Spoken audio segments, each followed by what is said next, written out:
Mari kita berdoa sebelum kita mendengar firman Tuhan.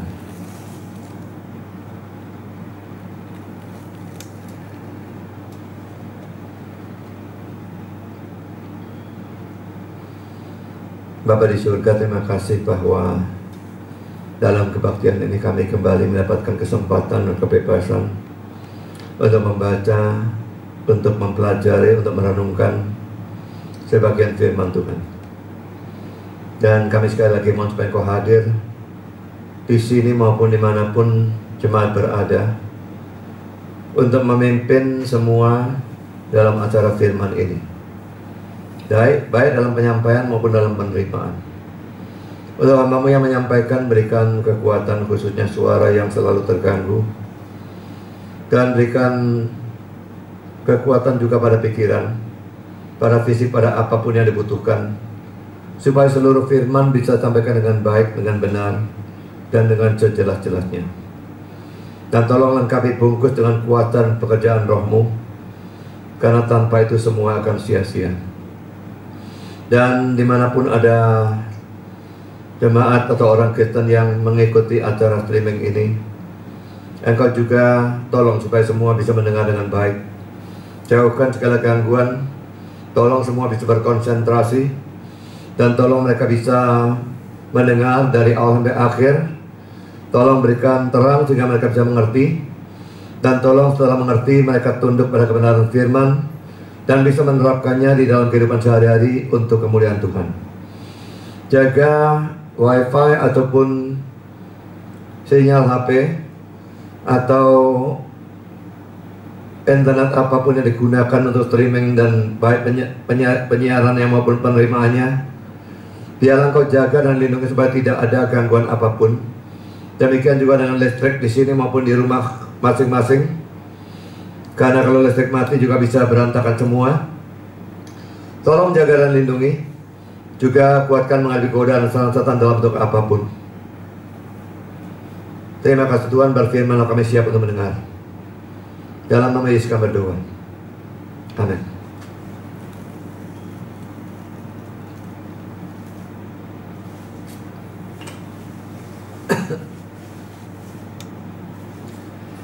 Kita hari ini melanjutkan seri Daniel untuk yang kelima kalinya.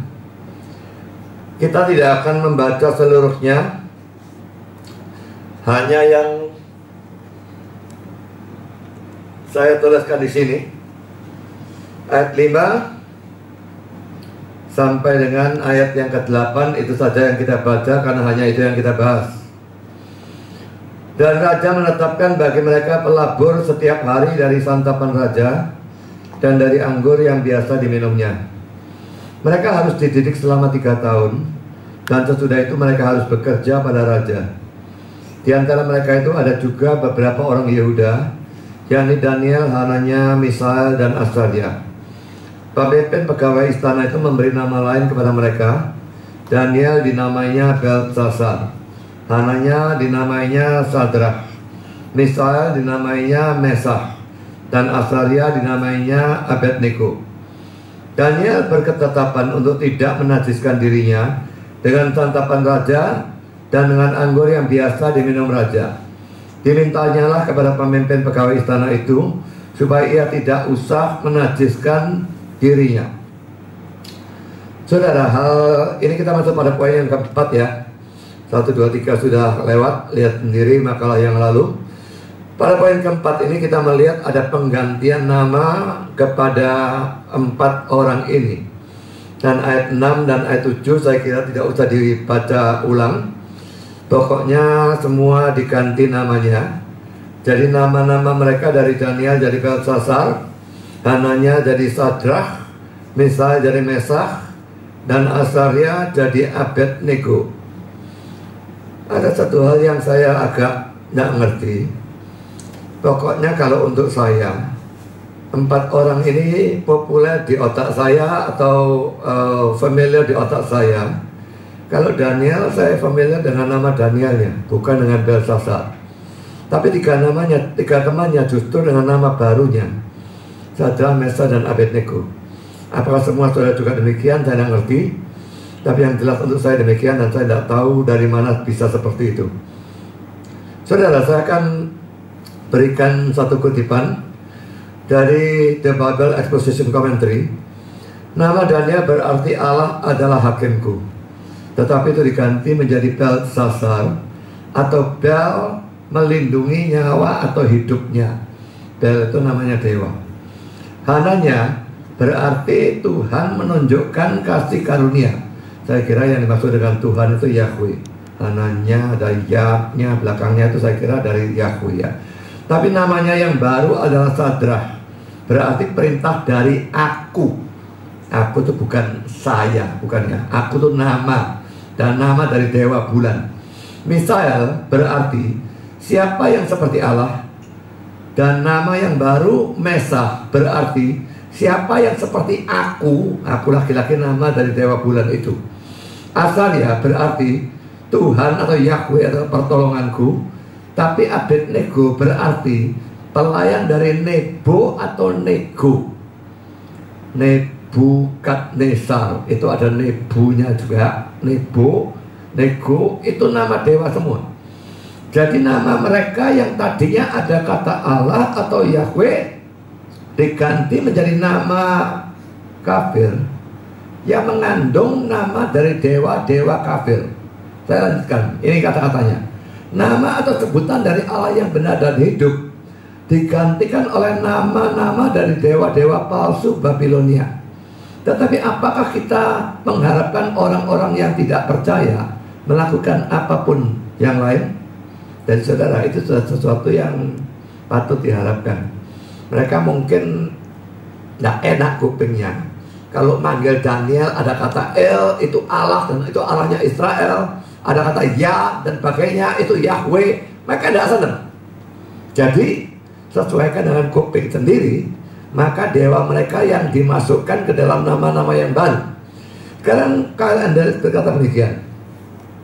Daniel artinya Allah akan menghakimi.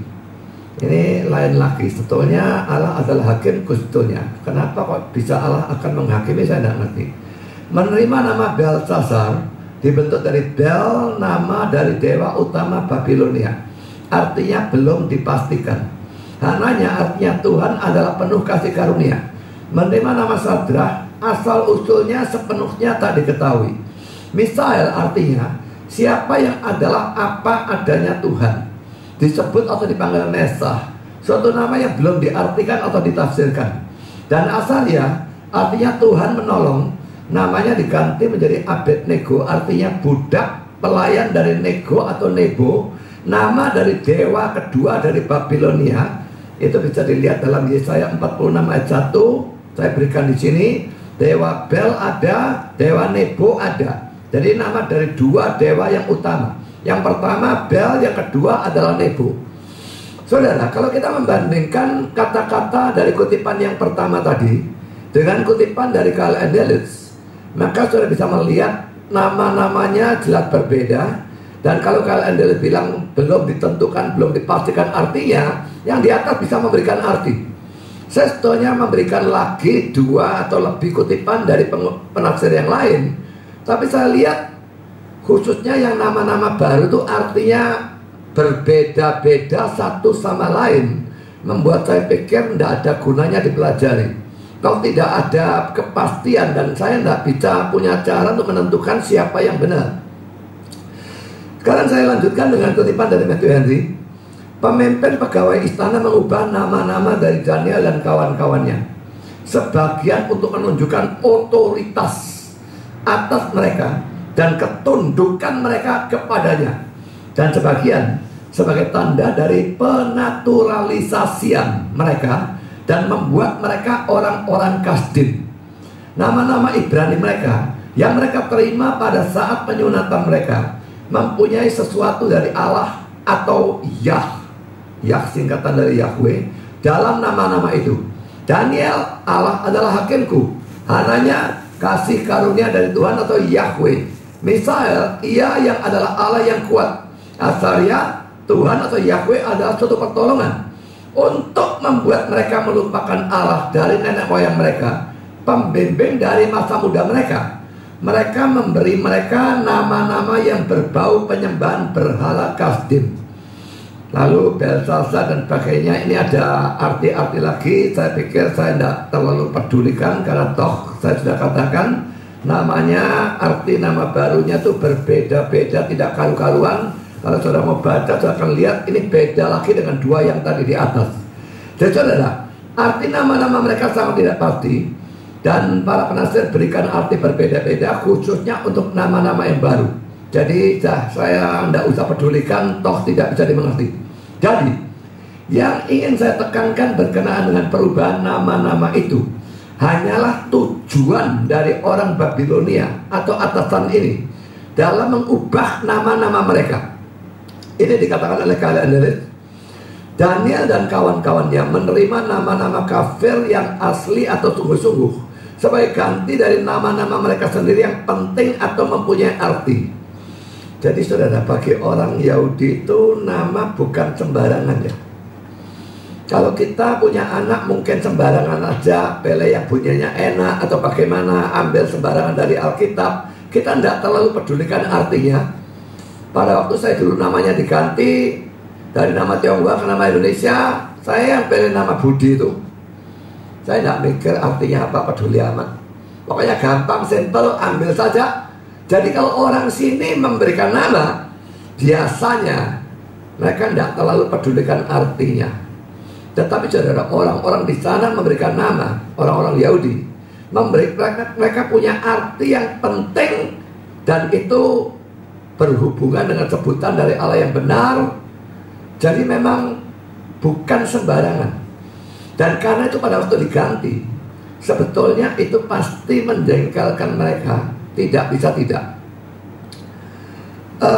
Saya ulang sebagian ya.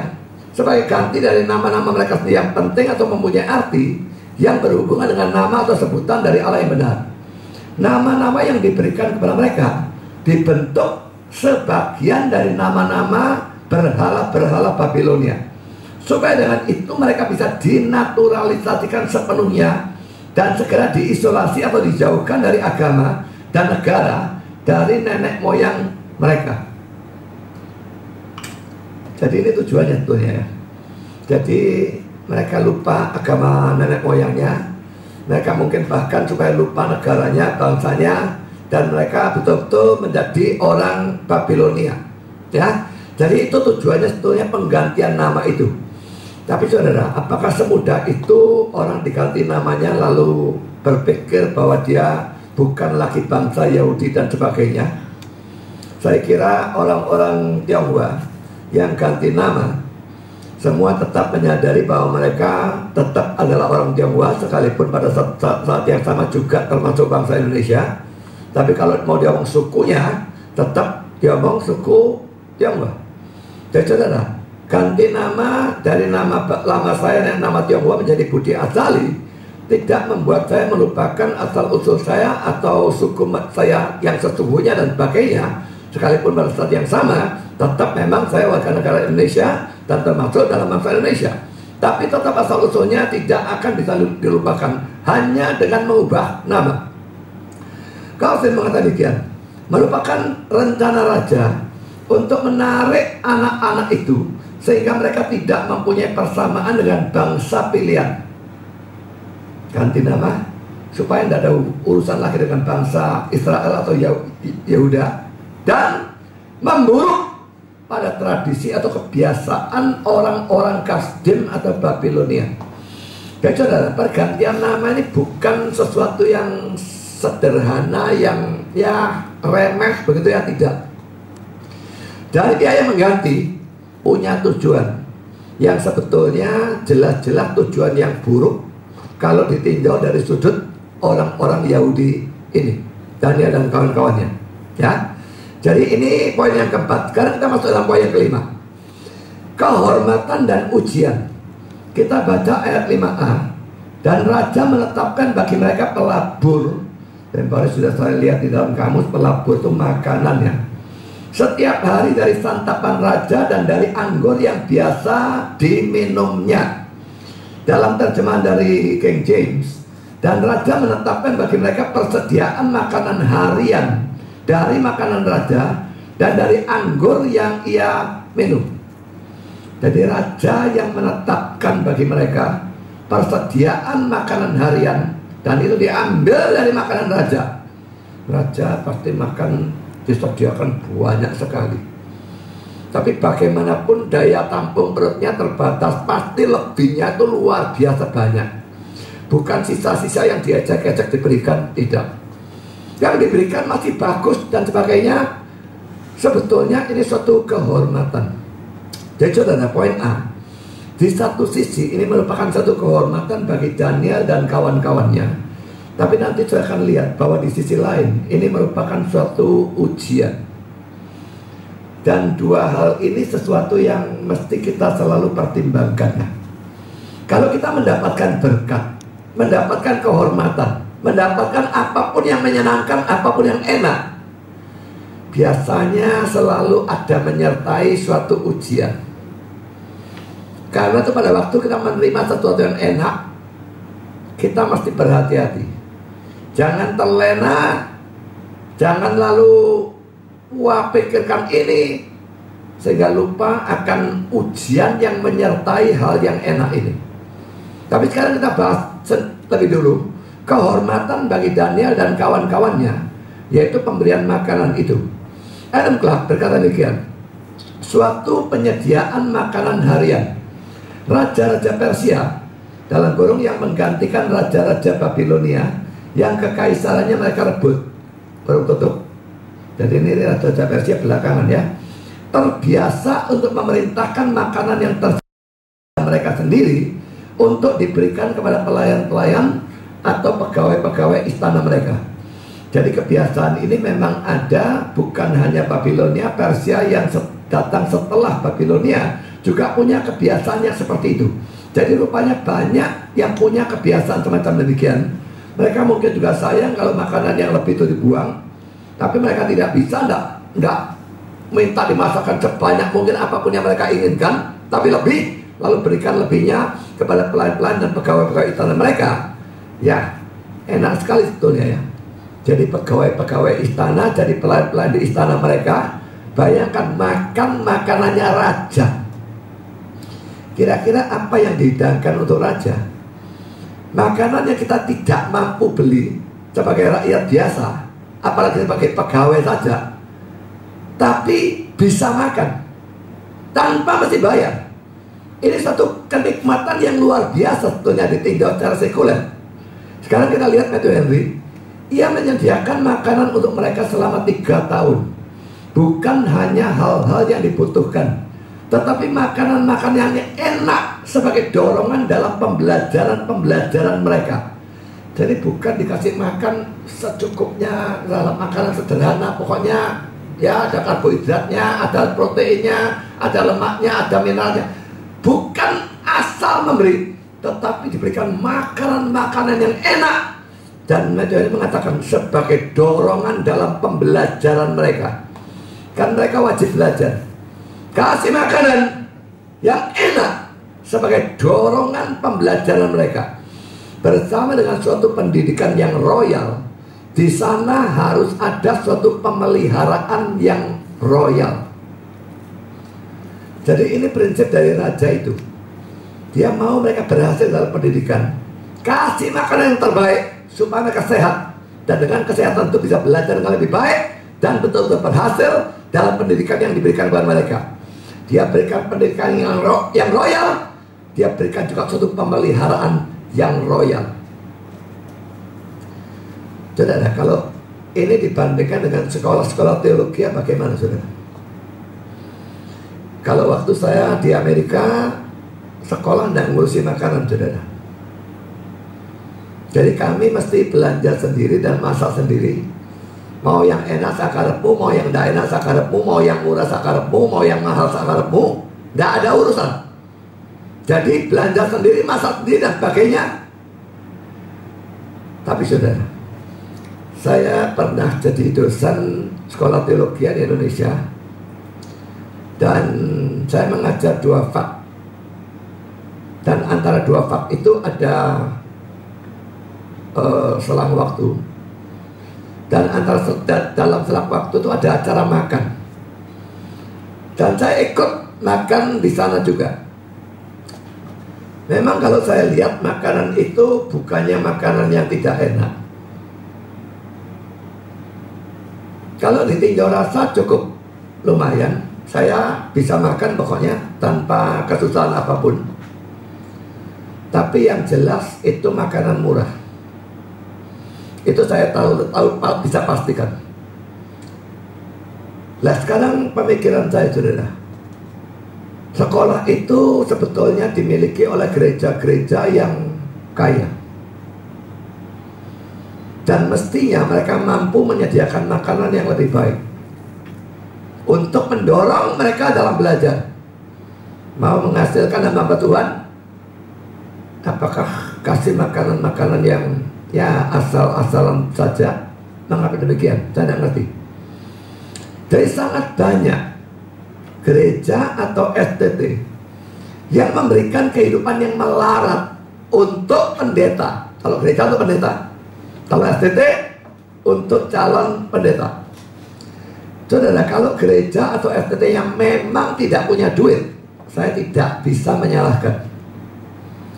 Tapi kalau gereja atau STT-nya sebetulnya punya duit yang cukup untuk memberikan mereka makan yang lebih baik kualitasnya, maka mestinya itu diberikan.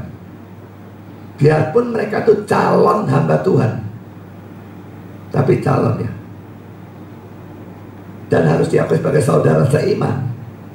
Kenapa lalu diberikan yang murahan, yang tidak terlalu enak atau bagaimana? Kenapa tidak diberikan yang lebih baik? Saya seringkali tidak ngerti dengan polisi dari banyak gereja, banyak sekolah teologi yang rasanya kepingin anak-anak itu kayaknya dididik untuk apa ya? Kasarnya mereka maunya mentalnya hebat. Jadi dipekerjakan pekerjaan yang rendah dan sebagainya, tidak dibayar, makanannya pun ala kadarnya. Semua perlengkapan dan pakaian juga demikian. Saya tidak ngerti kenapa. Pendeta saya sekolah teologi di Selandia Baru, dan dia berkata kalau di sana tidak demikian. Makanan itu beda dengan kami di Amerika. Ada yang memasakkan, makan bareng, dan makanannya boleh dikatakan mewah. Jadi saudara, sebetulnya kalau memang gereja dan STT itu menghormati orang yang mau menjadi hamba Tuhan, maka mestinya mereka memberikan, memang bukan makan mewah dalam arti harganya jutaan per orang, lalu kasih hisip, kasih pauhi. Tentu saja tidak perlu seperti itu. Tapi saya mengerti yang saya maksudkan. Jangan ekstrim ke bawah, jangan ekstrim ke atas juga. Tapi setidaknya makanan yang layak. Ini kita memberikan makan orang-orang yang menyerahkan dirinya menjadi hamba Tuhan. Saya tahu tidak semua mereka hamba Tuhan. Saya tahu tidak semua mereka orang Kristen. Tapi kita tidak punya hak untuk menghakimi dalam hal semacam demikian. Dan tidak bisa membedakan, kamu kelihatannya Kristen KTP, kamu kasih makan tahu tempe. Ini kelihatannya Kristen sungguh kasih makan steak. Itu tidak memungkinkan, sudah ya. Tapi pokok rata semua kasih makanan yang setidaknya cukup bagus. Kalau uangnya ada, kenapa tidak? Apa alasannya mahasiswa teologi harus melarat? Dan lagi-lagi polisi-polisi yang lain yang bagi saya konyol. Pacaran tidak boleh, sampai tingkat sekian tidak boleh pacaran. Bahkan ngomong lagi dengan perempuan tidak boleh berduaan. Saya tidak ngerti polisi-polisi gila dari mana hal seperti itu muncul dalam STT banyak di Indonesia. Pikirannya dari mana saya tidak ngerti. Sudah saya lanjutkan kembali bagian ini. Calvin menganggap bahwa pemberian makanan raja ini tujuannya adalah untuk menyogok, menyuap mereka sehingga mereka tunduk pada raja. Kalau ini benar, kalau benar, belum tentu benar ya. Tapi kalau ini benar, maka terlihat bahwa kalau tadi setan menyerang mereka dengan penderitaan, hal yang tidak enak, nama diubah kasih nama dewa dan sebagainya. Sekarang setan menyerang mereka dengan kesenangan atau kemewahan, kasih makanan raja. Tapi Albert Barnes tidak setuju dengan tafsiran Calvin ini. Dan menurut dia, tujuannya adalah membuat mereka sehat dan mempunyai perawakan yang baik. Dan dia menggunakan ayat 15 sebagai dasar. Saya kira akan lebih jelas kalau ayat 8 sampai dengan 16 seluruhnya dijadikan dasar. Ya, kalau saudara lihat ayat 8 sampai dengan 16, Daniel tidak mau menajiskan dirinya dengan makanan dan anggur dan sebagainya itu. Maka dia ngomong, kalau bisa aku tidak usah makan dan minum itu menajiskan aku dan sebagainya. Tapi pemimpin pegawai istana itu berkata, dia takut kalau makanan dan minuman raja yang seharusnya bagi mereka dan seharusnya bisa menyehatkan mereka diganti sesuai maunya Daniel, cuma makan sayur dan air. Nanti kamu jadi kelihatan tidak sehat dibandingkan orang-orang yang lain, maka aku yang dihukum. Lalu Daniel mengusulkan, gini sajalah, diadakan percobaan 10 hari. 10 hari makan sayur dan air itu tidak akan menurunkan kondisi fisik mereka atau penampilan mereka lalu terlalu buruk. Kalau turun, ganti kembalikan makanan raja. Tapi kalau ternyata tidak turun, tidak akan lebih baik, kami tetap minta sayur dan air. Dan akhirnya orang ini setuju. Jadi kalau misalnya tujuannya menyogok atau menyuap mereka seperti Calvin katakan, dia tidak akan setuju, saudara. Bahwa dia setuju, jelas bahwa maksudnya memang supaya mereka punya perawakan yang baik dan tubuh yang sehat. Dengan demikian bisa belajar dengan baik dan nanti bekerja kepada raja menjadi pekerja yang baik dan sebagainya. Jadi saudara, ayat 8 sampai 16 ini menurut saya menunjukkan bahwa Albert Barnes itu lebih bisa diterima menurut saya dibandingkan pandangan dari Calvin yang bilang itu untuk menyuap mereka. Tapi bagaimanapun pandangan Calvin itu perlu juga diperhatikan, karena itu tetap bisa punya kemungkinan disogok untuk memberikan mereka, untuk supaya mereka nurut, supaya mereka tunduk, taat dan sebagainya. Nah saudara, kalau misalnya Calvin benar, maka di sini kita melihat bahwa setan di dalam menyerang itu selalu berganti-ganti taktik, saudara. Tadinya dikasih penderitaan, mulai dari ikut dalam pembuangan, lalu namanya diganti dan sebagainya dan sebagainya. Ini semua seluruhnya tidak enak. Tapi sekarang diganti dengan kesenangan atau kemewahan. Kalau saudara melihat misalnya Daud, pertama-tama diserang melalui Saul, dimusuhi tidak tahu berapa belas tahun, saya tidak ingat persis. Tapi setelah dia menang dari raja dan sebagainya, muncul godaan yang menyenangkan dalam bentuk Bathsheba. Simpson juga demikian. Musuh orang Filistin, wah ini perang, mau tidak mau perang berkelahi, bukan sesuatu yang menyenangkan. Tapi muncul godaan dalam bentuk seorang perempuan yang namanya Delilah. Saudara, setan sering berganti-ganti taktik seperti itu. Sebentar dia dorong saudara ke depan, sebentar dia dorong ke belakang, sebentar dia dorong ke kiri, sebentar dia dorong ke kanan. Karena itu kita selalu harus waspada dengan taktik yang luar biasa, bervariasi dan licik dari setan. Kalau saudara sekarang mendapatkan hal yang tidak enak, mungkin semua mendapatkan hal yang tidak enak, wabah ini, ya, dan juga efeknya mungkin dalam dunia keuangan dan ekonomi seluruh negara maupun pribadi. Lalu dalam dunia rohani, gereja tidak bisa kebaktian, ini tidak enak. Jangan heran kalau nanti sebentar lagi tahu-tahu ada godaan dalam bentuk yang menyenangkan. Saya tidak tahu apa. Setiap saudara saya bisa beda. Tapi saudara, itu memang selalu godaan dari setan. Kalau saudara melihat penabur yang keluar menaburkan benih itu, dan jatuh di 4 golongan tanah. Penabur yang kedua itu juga orangnya terima firman dengan gembira, tapi lalu muncul penderitaan, lalu membuat mati, tidak berbuah dan sebagainya. Tapi yang golongan ketiga disemak duri, kehimpit, dan itu tipu daya kekayaan. Yang ini penderitaan, yang ini hal yang menyenangkan.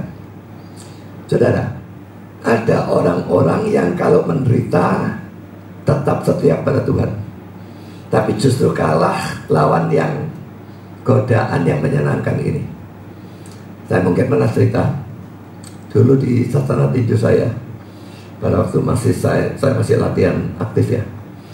Ada satu petinju yang tahan pukulan luar biasa, dan teman-teman itu ngomong, wah itu diantem itu dipukuli ya, dipukuli menter itu enggak apa-apa, pokoknya enggak berasa dia diantem, enggak apa-apa.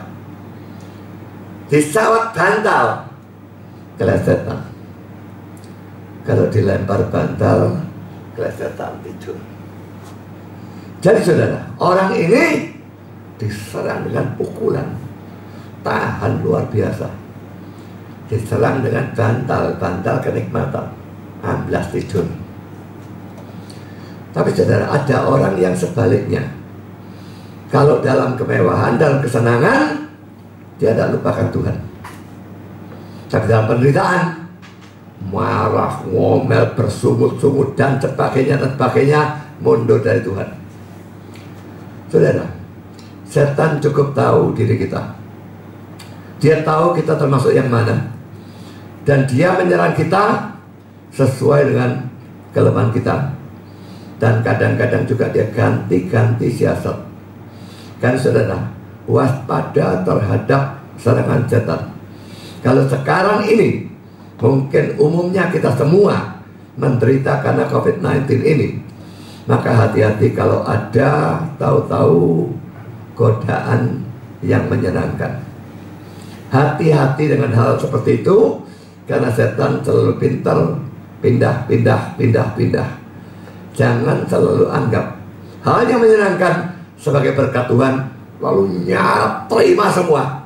Karena ini kadang-kadang datang dari setan, dan seringkali lebih membahayakan dibandingkan hal yang merupakan penderitaan. Sekarang sudah kita masuk dalam poin B. Tapi di sisi lain, ini juga merupakan suatu ujian. Jadi pemberian makanan raja itu memang menyenangkan dan kehormatan. Tapi di sisi lain, ini merupakan suatu ujian. Karena sebagai orang-orang Yahudi, mereka dilarang memakan makanan itu. Dan ini akan saya jelaskan lebih terperinci belakangan. Sekarang kita masuk dalam poin yang ke-6. Daniel menolak makanan dan anggur dari raja. Jadi bukan sesuatu yang main-main ya. Kesalehan dia dibuktikan dengan nekatnya dia.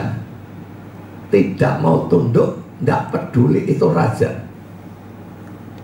Tidak gampang dari orang semacam demikian. Lebih baik ngalah, tidak usah geger. Itu selalu jadi moto dari banyak orang yang memang. Tapi Daniel tidak. Kita baca ayat 8. Daniel berketetapan dalam hatinya dulu, ya, sudah memutuskan dalam hati untuk tidak menajiskan dirinya dengan santapan raja dan dengan anggur yang biasa diminum raja. Dimintanyalah kepada pemimpin pegawai istana itu supaya ia tidak usah menajiskan dirinya. Nah, sebelum kita membahas penolakan Daniel akan makanan dan minuman ini, kita akan mempelajari hal yang pertama, kontrasnya. Dia tidak menolak semua, saudara. Ada hal-hal yang tidak ditolak oleh Daniel dan kawan-kawannya, dan itu akan kita bahas duluan. Jadi di sini ada kebijaksanaan dari mereka. Apa yang tidak prinsip tidak perlu ditolak. Apa yang prinsip, lawan sampai mati kalau perlu. Tolak. Nah, sekarang kita bahas apa yang tidak mereka tolak. Pertama, poin A. Daniel dan kawan-kawannya tidak menolak pengajaran yang diberikan kepada mereka. Kan dididik selama 3 tahun baru bisa kerja ya. Mereka tidak menolak, tidak mau diajar. Bahasa apa? Bahasa kafir. Aku punya bahasa sendiri. Bisa kalau mau begitu. Tapi tidak. Mereka tidak menolak, sama sekali tidak. The Biblical Illustrator mengatakan demikian. Pendidikan Daniel dari permulaan dari pasal selanjutnya, berarti pasal 2 ya, kelihatannya astrologi merupakan suatu cabang utama dari pengetahuan di antara orang-orang Kasdim. Karena Daniel belakangan ditetapkan atau diangkat sebagai kepala dari ahli-ahli sihir itu, kami tidak melihat alasan untuk meragukan bahwa ia diajar tentang hal ini dan ilmu-ilmu okultisme yang lain dari Babilonia. Kami dibenarkan dari kelembutan hati Daniel untuk menyimpulkan bahwa ia tidak percaya pada astrologi ataupun mempraktekannya. Tetapi kami tidak melihat sebagai dosa dalam pengenalannya atau pengertiannya terhadap astrologi itu. Sama seperti kami tidak melihat sebagai dosa dalam seorang Kristen untuk diajar mitologi Yunani dan Romawi. Bahkan agama lain, agama Hindu, Buddha, Islam kita mau pelajari, tidak ada masalah kan? Atau dalam seorang misionaris yang mempelajari hal-hal yang bersifat takhyul dari orang-orang yang beragama Hindu. Saudara, tadi ada kata astrologi ya. Saya ingin saudara tahu bahwa kita harus membedakan 2 kata yang mirip, astronomi dan astrologi. Dulu, tidak tahu zaman kapan, 2 kata itu dianggap sama. Tapi belakangan 2 kata itu dibedakan. Astronomi itu adalah ilmu perbintangan. Itu betul-betul sains. Itu betul-betul ilmu pengetahuan. Mempelajari bintang-bintang, jaraknya dari bumi dan sebagainya, mempelajari tata surya, galaksi dan sebagainya. Lalu ada komet, kapan ada gerhana, dan macam-macam hal yang lain. Itu semua ilmu pengetahuan yang betul-betul ilmu pengetahuan. Dan orang Kristen belajar astronomi tentu sama sekali tidak salah. Menjadi ahli ilmu perbintangan tidak ada kesalahan apapun. Tapi astrologi adalah ilmu meramal berdasarkan posisi bintang, yang lazim kita sebut dengan horoskop bintang Anda meramal. Ini majalah, koran, apa mungkin TV juga saya tidak tahu. Itu banyak sekali di mana-mana bertebaran. Bulan ini bintangnya Capricorn, nasibnya begini-begini, keuangannya begini, asmara begini. Bulan ini bintangnya Sagittarius bagaimana, bintangnya Virgo bagaimana. Semua diramalnya macam-macam. Saya tidak pernah gubris omong kosong. Itu jelas merupakan sesuatu yang dilarang dalam Alkitab kalau mempraktekkan. Ya, kalau cuma mempelajari apa sih astrologi, cuma mempelajari astrologi, kita tahu posisi bintang dianggap menentukan nasib kita, punya pengaruh terhadap apa yang kita alami. Jadi mereka meramal kita bakalnya begini-begini berdasarkan posisi bintang. Bintangnya begini berubah jadi begini, berarti nasibmu dari begini berubah jadi begini. Loh, selama kita cuma belajar sebetulnya tidak apa-apa. Tapi kalau kita mempercaya itu, wih, ramalannya bulan ini ada bencana, tidak keluar rumah, belas, sebulan. Lah ini kita sedang mempraktekkan. Dan kita tidak boleh mempercaya yang seperti itu. Bedakan antara sekedar belajar dan mempercaya dan mempraktekkan. Yang di sini tidak masalah, yang di sini jelas salah. Saudara, ternyata horoskop ini dilarang secara eksplisit sebetulnya ya di dalam Alkitab. Mari kita lihat Yesaya 47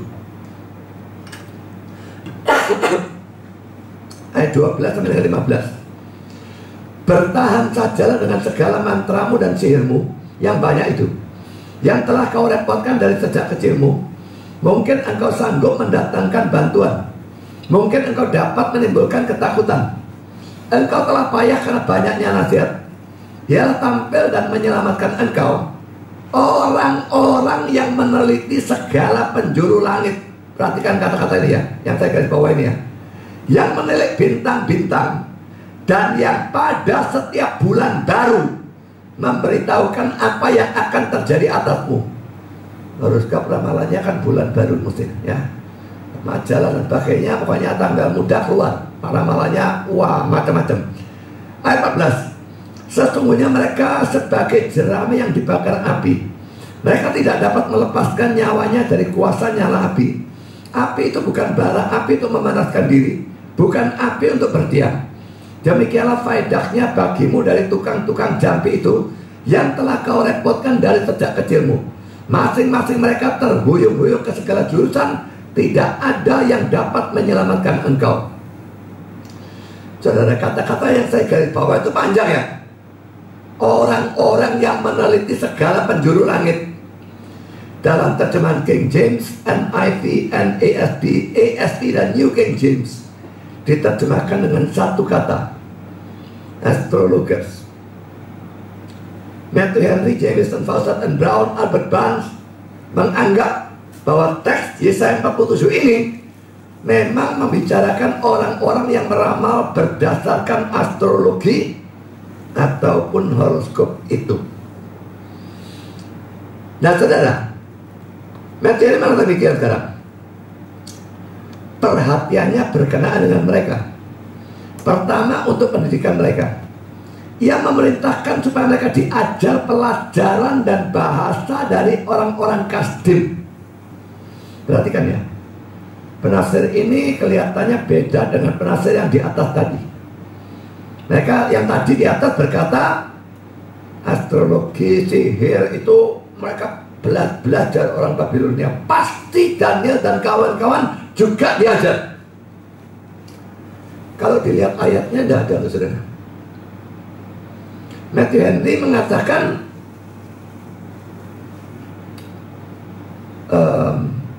ia memerintahkan supaya mereka diajar pelajaran dan bahasa orang-orang Kasdim. Dia tidak bicara tentang diajar sihir, diajar astrologi, tidak ada. Mereka dianggap sebagai orang bijaksana dan punya pengetahuan, tapi mereka harus diajar lebih jauh. Kalau dia mengutip satu ayat, berilah pelajaran kepada seorang bijak, dan ia akan bertambah dalam pengetahuan. Ngajar orang bijak menjadi lebih tambah lebih banyak pengetahuannya. Ngajar orang bebal itu tidak ada gunanya. Perhatikan, mereka yang mau melakukan hal yang baik, melakukan yang baik dalam dunia, pada waktu mereka dewasa harus diajar, harus belajar pada waktu mereka muda. Kalau dewasa mau melakukan yang baik bagi dunia, dewasa mau berguna, muda mesti belajar. Itu adalah masa pembelajaran. Jika masa itu hilang, itu tidak bisa ditebus.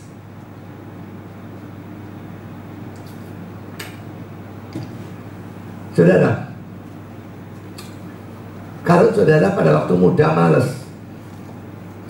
tua mau menebus, waktu tua otaknya sudah ngedrop, mau belajar ya bisa, tapi tidak mungkin sebagus pada waktu muda. Pendeta-pendeta pada waktu muda tidak mau belajar, sibuk pelayanan. Nanti tua mau belajar sudah kaset.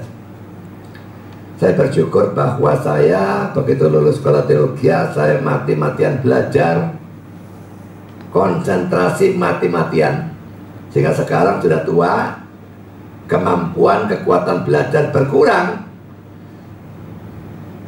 Ya sudah, saya belajar semampunya. Tapi dulu pada waktu saya bisa belajar jauh lebih banyak, saya sudah belajar mati-matian, sehingga sekarang sudah mendapatkan lumayan banyak. Andai kata dulu saya sia-siakan, sekarang baru mau belajar. Dulu bisa belajar 5-6 jam tiap hari, sekarang saya senang kalau bisa belajar 2 jam, kadang-kadang 1,5 jam. Nah kalau ini dulu saya sia-siakan, Sekarang baru mau belajar. Sesal kemudian tidak berguna. Masa pembelajaran pada waktu muda hilang tidak akan bisa ditebus. Nah, kalau saya hubungkan dengan COVID-19 ini, di mana sekarang sekolah jadi luar biasa sukar. Ini betul-betul satu kerugian yang luar biasa untuk generasi muda. Anak-anak, apakah itu SD, SMP, SMA, fakultas, yang seharusnya belajar, dan itu masa muda mereka, masa di mana mereka bagus sekali untuk belajar, sekarang harus belajar online yang pasti tidak mungkin sama. Saya sampai kadang-kadang mikir, kok sial banget ya, hidup ini mesti mengalami wabah ini. Saya pikir bangsa ini juga sial banget, harus mengalami wabah ini justru pada masa pemerintahan Jokowi, sehingga presiden yang bagus tidak bisa berbuat apa-apa. Tidak tahu berapa tahun ini. Sekarang sudah setengah tahun atau lebih. Dan ini bisa berlarut-larut sampai beberapa tahun, karena kalaupun wabahnya hilang, masalah ekonominya belum tertangani. Jadi kok sial, mestinya Indonesia bisa membangun lebih hebat. Jokowi sudah membangun selama periode pertama, sekarang periode kedua. Jadi kayak menyia-nyiakan waktu jabatannya ini. Mestinya diganti ya dengan masa jabatan ketiga. Karena rugi sekali bangsa Indonesia ini. Mestinya bisa maju lebih lagi, ternyata sekarang mundur gara-gara wabah. Orang-orang yang sedang belajar rugi, negara bangsa kita rugi, semua rugi. Rasanya sial. Tapi saudara, kita sebagai orang Kristen tidak bisa menganggap itu sebagai kesialan. Karena kalau kita orang Kristen sejati, berlaku Roma 8:28, Tuhan pasti memaksudkannya untuk kebaikan kita, sekalipun kita masih belum tahu apakah kebaikan itu.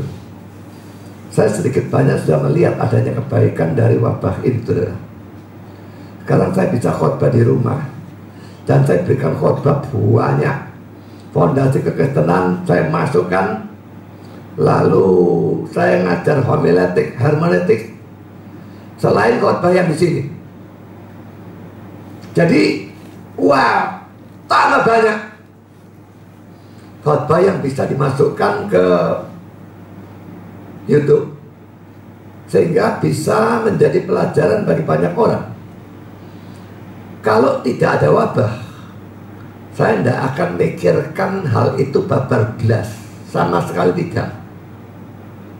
Tapi wabah ini membuat mikirkan hal itu, dan lalu sekarang melaksanakan.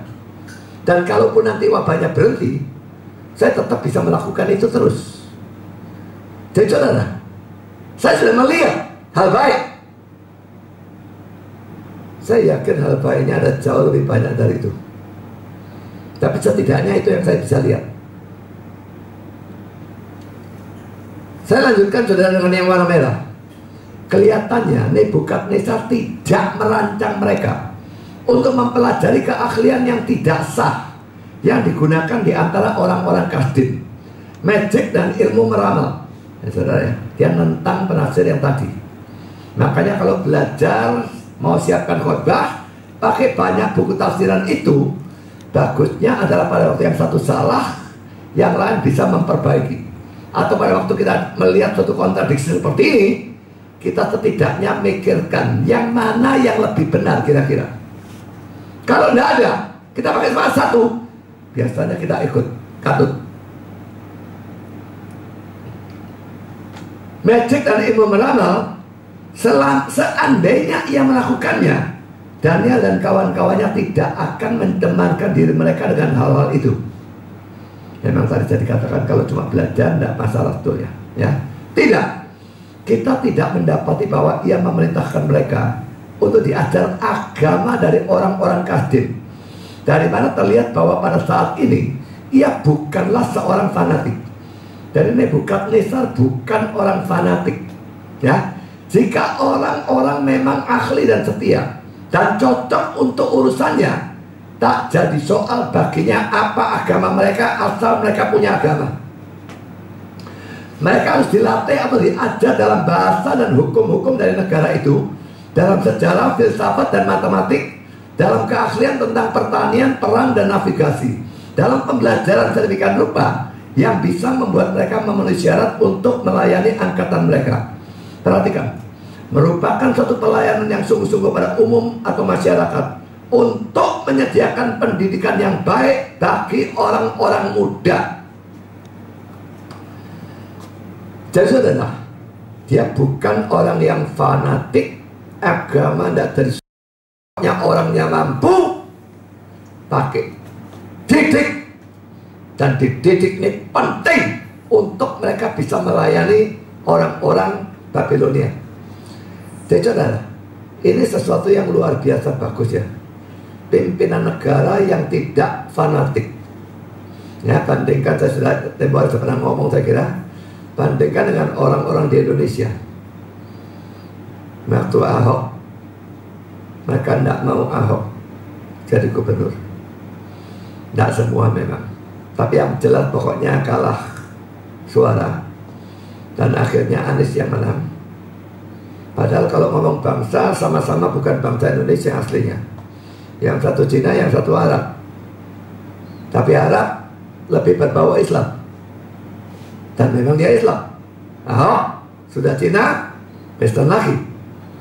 Jadi kefanatikan dari orang-orang Indonesia membuat mereka lebih memilih yang tidak bermutu. Pokoknya sukunya dan agamanya cocok sama aku. Yang itu bermutu, gak ngurus lah. Sukunya gak cocok, agamanya gak cocok, buang saja. Akibatnya sudah bisa melihat, Jakarta yang tadinya sudah bagus jadi berantakan lagi, tadinya tidak banjir jadi banjir, tidak karu-karuan. Kapan bangsa ini mau berubah ya? Punya agama itu tidak masalah, tapi fanatisme dan bersikap diskriminatif terhadap agama lain atau suku lain seperti itu membuat negara ini tidak bakal bisa maju sampai kapanpun. Kalau mental itu tidak diubah, kalau mental itu tidak bertobat, orangnya tidak bertobat dari mental model seperti itu, sampai kapanpun negara ini tidak akan maju, saudara. Saya lanjutkan, saudara. Bagian yang warna hitam itu, mereka dilatih dalam banyak hal supaya mereka bisa memenuhi syarat melayani angkatan mereka. Jadi saudara, orang mestinya memang menekankan pembelajaran kepada rakyat yang memang mampu. Kalau bodoh disekolahkan ya tidak ada gunanya, IQ yang rendah disekolahkan tidak bakal bisa. Tapi pilih orang-orang pintar, tidak peduli sukunya, tidak peduli agamanya, sekolahkan dan balikkan negara ini. Berjuang untuk negara bangsa, itu akan memajukan negara dan bangsa. Jadi saudara, kalau itu bisa dilakukan dalam negara ini, saya yakin Indonesia akan maju. Memang kalau dalam gereja tidak bisa, saudara ya. Kita tidak bisa, pakai seadanya orang agama apapun. Loh, ini gereja, saudara, lain, saudara ya. Tapi tetap kalau perbedaan suku, itu bisa abaikan, harus abaikan. Tidak peduli suku apa, tidak peduli orangnya laki atau perempuan, tidak peduli orangnya bagus atau jelek atau apa, tidak peduli. Pokoknya dia punya kemampuan, sekolahkan, jadikan alat untuk melayani gereja, maka ini bisa berguna untuk gereja. Saudara, kita harus mau mendidik orang supaya memajukan gereja. Karena itu saya membuka kelas bukan kelas, grup homiletics itu, saya berharap bisa mendapatkan orang yang mau berjerih payah, berkhotbah, belajar dan sebagainya. Saya kasih tunjuk cara-caranya bagaimana, dengan harapan bisa menemukan. Terus terang saya tidak berharap banyak orang, karena tidak akan banyak orang mau berjerih payah, belajar berhari-hari untuk membuat satu khotbah. Itu tidak akan banyak. Tapi saya tetap berharap ada orang seperti itu. Kalau saya bisa mendapatkan satu atau dua yang berhasil saya didik, saya merasa misi saya berhasil. Saya tidak berharap dapat berpuluh-puluh orang. Saya tidak mimpikan seperti itu. Tapi saya berharap dan berdoa Tuhan memberkati sehingga ada hasil 1, 2, 3 orang atau berapa sedikit, tidak masalah, yang betul-betul akhirnya bisa dan mau mempersiapkan khotbah dengan mati-matian sehingga menghasilkan khotbah-khotbah yang betul-betul bermutu, yang nanti akan bermanfaat secara luar biasa untuk kerajaan Allah di bumi Indonesia ini. Kan saya lanjutkan kata-kata The Biblical Illustrator. Perhatikan dengan teliti apa yang Daniel tidak lakukan. Ia tidak menolak kesempatan yang diberikan kepadanya untuk pelayanan nyata atau jelas. Disuruh belajar, dia nggak nolak. Itu menguntungkan. Kenapa mesti ditolak? Dia jadi lebih pintar, tidak ada masalah, tidak rugi apa-apa kok. Ia hanya menghindari sikon yang memalukan yang dilekatkan pada hal itu. Ia mau untuk menjadi berguna jika kesempatannya begitu bagus ditawarkan kepadanya. Tapi ia tidak mau membahayakan keyakinan-keyakinannya ataupun mengorbankan prinsip-prinsipnya.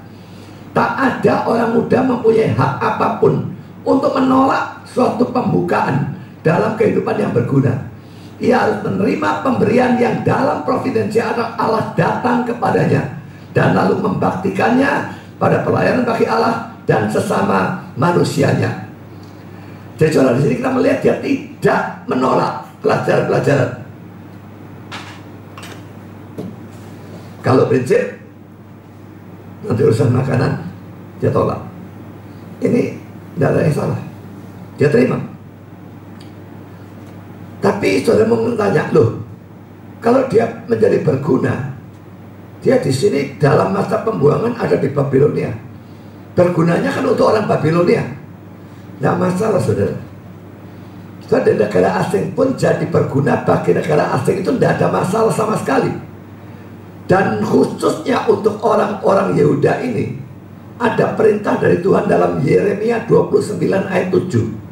Kan sudah dinubuatkan mereka akan masuk dalam pembuangan.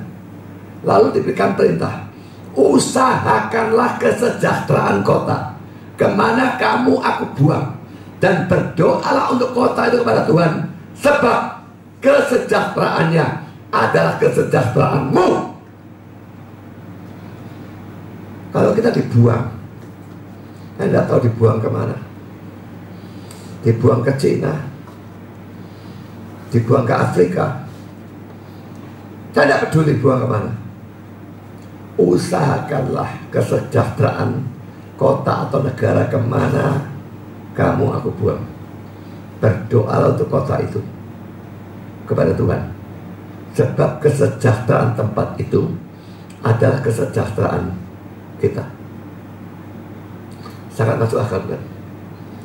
Kalau kita tidak mau berusaha apa-apa, tidak berdoa apa-apa dalam pembuangan itu, lalu negara atau tempat di mana kita dibuang itu berantakan, terjadi perang saudara, terjadi wah semua korupsi dan karu-karuan, kita terkena dampaknya bukan? Jadi berjuang untuk tempat di mana kita dibuang, biarpun itu bukan negara kita sendiri, itu sesuatu yang logis sekali. Kalau kita tidak mau berjuang, kalau kita tidak mau berdoa untuk tempat di mana kita tinggal, biarpun bukan negara kita, maka negara itu berantakan, kita juga ikut berantakan.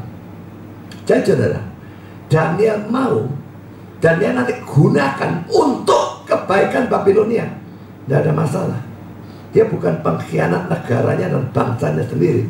Ini diperintahkan oleh Tuhan sendiri.